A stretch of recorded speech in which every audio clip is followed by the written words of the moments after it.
नमस्कार, मी सचिन कुलकर्णी आणि आपण पाहताय शिवशाही न्यूज। पुण्यश्लोक अहिल्यादेवी होळकर सोलापूर विद्यापीठ सोलापूर यांचा युवक महोत्सव जो उन्मेष सृजन रंगांचा हा स्वेरी कॉलेज ऑफ पंढरपूर येथे 3 दिवसापासून सुरू होता आणि त्याचा आज बक्षीस वितरण समारंभ झालेला आहे। दरम्यान या महोत्सवामध्ये अनेक कलाकारांनी जवळपास 1800 कलाकारांनी आपल्या कला सादर केल्या, परंतु या अशा महोत्सवातून अशा कार्यक्रमातून मोठे मोठे कलाकार आजपर्यंत घडलेले आपण या महाराष्ट्राने पाहिलेले आहेत। अनेक संकटांचा सामना करून आपली कला सादर करणारे आणि आपले दुःख आपले अश्रू लपवून ठेवून कला रसिकांसमोर सादर करणारे कलाकार हे आपण अनेकदा पाहिलेले आहेत। आज आपल्यासोबत आहे या युवक महोत्सवामध्ये सहभागी झालेली आणि सर्वाधिक बक्षिसं मिळवून आज ती गोल्डन गर्ल ही झालेली आहे तेजस्विनी केंद्रे। आणि आपण तिच्याशी जेव्हा संवाद साधत होतो त्यावेळी तिनं सांगितलं की या महोत्सवामध्ये एक इव्हेंट सादर करायचा होता। तिनं ग्रीन रूममधून स्टेजकडे जात होती आणि त्याच दरम्यान तिची आजी वारल्याचा निरोप तिला मिळाला आणि ते दुःख ते अश्रू तिने मागे टाकून आपल्या चेहऱ्यावरचं जो अभिनयाचं कौशल्य आहे किंवा सादरीकरणाची जी कला सादरीकरणाची जी उर्मी आहे ती कुठेही तसुबरही कमी न होऊ देता तिनं आपली कला सादर केली आणि त्यामुळेच आज ती कदाचित तिच्या आजीच्या आशीर्वादानेच कदाचित आज ती गोल्डन गर्ल ठरलेली असावी। आपण तिच्याशी संवाद साधणार आहोत आणि एकूणच या युवा महोत्सवाचा तिचा जो प्रवास होता तो जाणून घेण्याचा आपण प्रयत्न करणार आहोत। तेजू, पहिल्यांदा तर शिवशाही न्यूजवर खूप खूप स्वागत आहे तुझं। Thank you so much sir. खरं तर प्रसंग असा आहे की तुला म्हणजे आनंद आहे दुःख आहे दोन्ही अशा संमिश्र भावनांमधून तू आता जातेस। 2 दिवसापूर्वी तुझ्या आजीचं निधन झालेलं आहे, परंतु आज इथे कला सादर करताना तू अतिशय खंबीरपणे तुझ्यातला कलाकार जराही डळमळीत न होऊ देता तू कला सादर केलेली आहे। पहिल्या दिवशीच्या अनुभवापासून आपण सुरुवात करूया। युवा महोत्सवामध्ये आलीस त्यावेळी पहिली भावना काय होती? पहिल्यांदा असं ठरवूनच आलेले होते की आपल्या शिक्षकांनी आपल्यावरती एवढा विश्वास दाखवला आहे, जितके आपण कष्ट केलेले आहोत तर ते सगळं सार्थक झालं पाहिजे। पहिला दिवस अत्यंत चांगल्या प्रकारे झाला। पहिल्या दिवशी 3 इव्हेंट होते आणि एकापाठोपाठ एक होते, त्याच्यामुळे सगळे एकदम व्यवस्थित झाले आणि सगळे वाङ्मयाचे असल्यामुळे जास्त असं काही टेन्शन नव्हतं आणि तो आनंदाचा दिवस होता। सगळं काही व्यवस्थित झालं। मग दुसऱ्या दिवशी झालं असं की पहिला इव्हेंट आमचा पोवाड्याचा होता आणि त्यावेळेला मी आवरून अशी निघाले आणि ग्रीन रूममध्ये असताना जसं की मी तुम्हाला सांगितलं की घरनं ताईचा फोन आला आणि सांगितलं की आजीचं निधन झालं आणि माझी आजी खूप जवळची असल्यामुळे मला त्यावेळेला काहीच कळत नव्हतं की काय करू।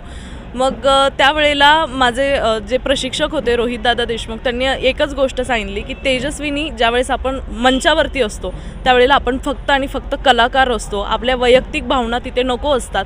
त्यामुळे तू एक कलाकार आहे आणि ते कलाकाराला जिवंत ठेवून तुझा पोवाडा सादर कर आणि तुझे बाकीचे इव्हेंट कर। आणि मुळात म्हणजे त्या दिवशी माझे 5 इव्हेंट होते एकापाठोपाठ एक, तर त्यामुळे त्या सगळ्या गोष्टींमुळे मग मी स्वतःला सावरलं आणि मला असं वाटलं की कदाचित माझी आजी असती तर आजीलाही हेच वाटलं असतं की बाबा मी जिंकावं, मी चांगलं करावं, म्हणून मी स्वतःला सावरून मग माझे इव्हेंट्स पूर्ण केले। तू मला वाटतं 10 कला प्रकारामध्ये सादरीकरण केलेलं आहेस। कोणते कोणते कलाकार प्रकारामध्ये? सगळ्यात आधी मी मराठी वक्तृत्वामध्ये होते सर, त्यानंतर हिंदी वक्तृत्व, त्याच्यानंतर वादविवाद, काव्यवाचन, त्याच्यानंतर पाश्चिमात्य गायन सोलो जे एकट्या वैयक्तिक होतं ते, त्यानंतर पोवाडा होता, जलसा होता, पथनाट्य होतं, त्याच्यानंतर निर्मिती चित्र आणि शोभायात्रेत महत्त्वाची भूमिका, असं माझे 10 इव्हेंट होते। तू आता बोलताना म्हणालीस की आजी माझ्या खूप जवळची होती। खरं तर आजी ही सगळ्यांच्या जवळची असते आणि हे जे संस्कार असतात आपल्याला जुन्या म्हणजे रामायण महाभारताच्या गोष्टी सांगते, काही राक्षसाच्या परीच्या गोष्टी सांगते आणि त्यातून हे साहित्याचे आणि संस्कार आपल्यावर घडत असतात आणि कदाचित त्यातूनच पुढे आपण कलाकार किंवा साहित्यिक घडत असतो। आज ज्यावेळी तू पोवाडामध्ये स्पर्धेत सहभागी घेतली, आजीच्या निधनाची बातमी तुला समजली होती आणि जेव्हा हे वेगवेगळ्या स्पर्धांमधून तुला बक्षीस मिळत होती त्यावेळी आजीची किती आठवण येत होती? खूप प्रचंड आठवण आली। म्हणजे आज असं आहे की परवा माझी आजी वारली आहे आणि आज आजीचा राग सावडायचा कार्यक्रम आहे। घरनं फोन सुरू होते की तू केव्हा येणार आहेस, आज तू कार्यक्रम आहे, तू येणार आहेस की नाही, आणि असं खूप ते विचारत होते। पण नंतर माझी आई खूप खंबीर आहे आणि तिने मला खंबीरपणे हेच सांगितलं की तेजू तू एवढी मेहनत करून गेलेली आहे, सगळ्यांनी तुझ्यावरती विश्वास केला आहे, तुझं जिंकणं म्हणजे तुझ्या महाविद्यालयाचं जिंकणं आहे, तर तुझे सगळं तू जिंकून ये आणि तू जिंकून येणं हीच खरी श्रद्धांजली असेल आजीला। तर त्यामुळे प्रत्येक वेळी जेव्हा बक्षिसासाठी नाव अनाऊन्स केलं जात होतं त्या प्रत्येक वेळी आजीची खूप आठवण येत होते आणि असं वाटत होतं की कदाचित जर ती मला आता कुठून बघत असेल तर खरंच तिला माझ्यावरती खूप गर्व वाटत असेल। आणि या सगळ्या एकंदरीत खूप सारे बक्षिसं तू वैयक्तिक पण आहेत, सांघिक पण खूप सारी बक्षिसं मिळवलेली आहेत. तुमच्या कॉलेजनं पण सांघिक सर्वसाधारण बक्षीस मिळवलेलं आहे. प्लस तू आणि तुझा सहकारी जो आहे दोघंही एकाच कॉलेजचे गोल्डन गर्ल गोल्डन बॉय झालेले आहेत.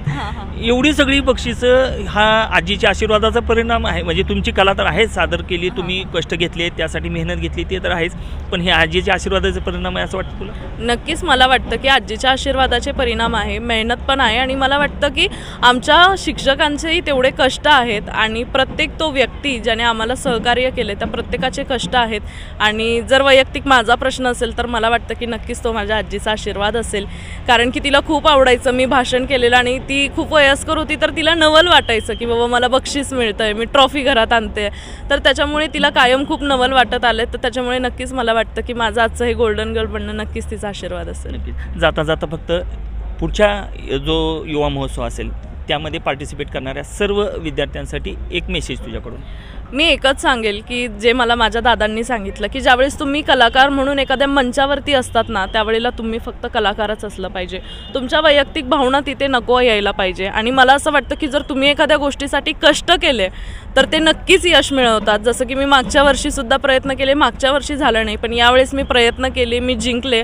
मला वाटतं की जिंकणं सर्व काही नाही आहे आणि हारणंसुद्धा सगळं काही नाही आहे. त्याच्यामुळे जिंकत राहा, लढत राहा, सगळ्या काही गोष्टी तुम्हाला ज्या हव्या आहेत त्या नक्की होतील एक दिवस. मी नेहमी सांगतो, म्हणजे थोडं ॲडिशन माझं आहे ह्याच्यामध्ये, मी नेहमी सांगतो कला प्रकारात स्पर्धा होतात, पण कलाकार हा हारत कधीच नसतो, तो सादर करत असतो आणि तो त्याच्या कलेशी प्रामाणिक असेल तर तो नेहमीच त्या कलेमध्ये जिंकतो. पहिला नंबर, दुसरा नंबर, तिसरा नंबर ह्या फक्त एक कॅटेगरी आहेत किंवा त्या स्पर्धेपुरता असतं. कलाकार स्पर्धेत जरी नंबर नाही आला तरी तो सादर करतो, त्याच वेळी तो जिंकलेला असतो. याबाबत तुझं काय मत आहे? अगदी खरं आहे. मला वाटतं की कलाकाराला कलामंचावरती स्वतःचा जो काही वेळ आहे त्या वेळेमध्ये त्याला त्याची कला सादर करता आली पाहिजे आणि ती लोकांपर्यंत पोचती. मला वाटतं हेच त्याचं सगळ्यात मोठं पारितोषिक असतं.